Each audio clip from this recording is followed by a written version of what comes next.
বার্থডের জন্য hair colour তো করিয়েছিলাম, তারপরে ভেবেছিলাম কি যে একটু নেলও করা যাক।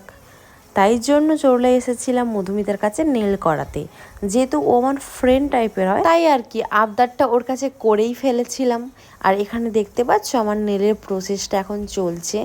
আর এই নেল করাতে এত হ্যারেস লাগে না, আমার একদম বোরিং লাগে।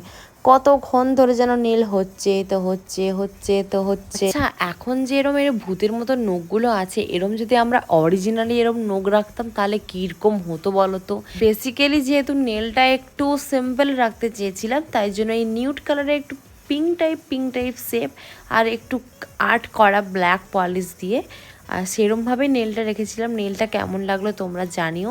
আর তারপরেই আমরা চলে এসেছিলাম চা, একটু স্ন্যাক্স, যেহেতু বিকেলবেলা বেরিয়েছিলাম। তারপরে চা খেতে খেতে একটু আড্ডা মারলাম। তো সেই দিনটা এইভাবেই কেটেছিল, খুব মজা